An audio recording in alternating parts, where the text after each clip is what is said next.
So I think that some of that de-risking has happened, right? We've seen volatility is down in the US and the EU because they made a deal, and now with Mexico because they made a deal. Maybe with Canada they'll come.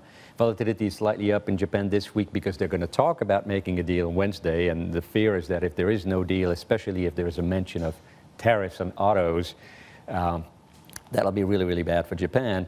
But the hope is that the Trump administration is trying to isolate China and therefore is going to make some kind of a deal like the watershed one that did with South Korea, which really doesn't have much meaning. But it's an isolationist tactics.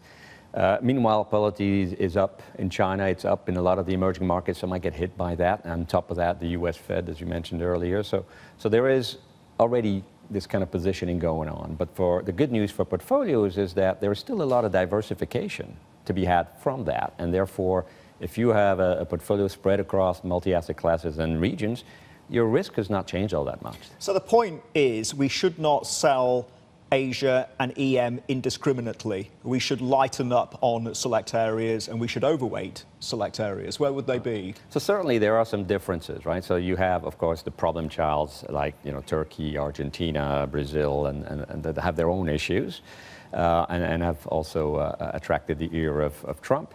You have some emerging markets that obviously face a lot of US-denominated debt and face pressure from rising US interest rates and US dollars, so you have to look into those. And then you have the rest that are just benefiting from global trade and are a little worried about what's going on and obviously rising commodity prices.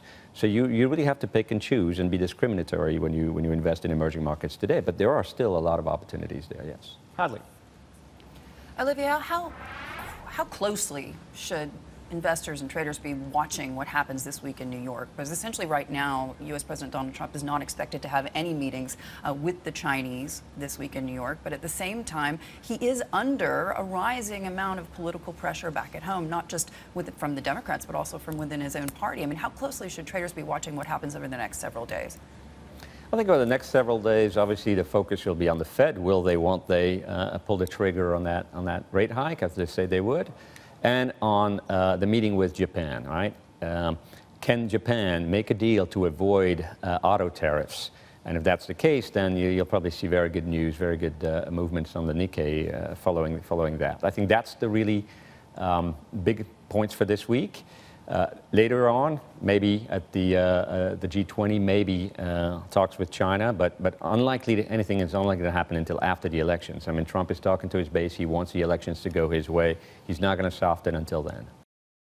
Hey everybody, it's Hadley Gamble from our new CNBC Middle East Bureau in Abu Dhabi. Thanks for stopping by. Now to watch more, you can try one of the videos that just popped up on your screen. And don't forget to subscribe.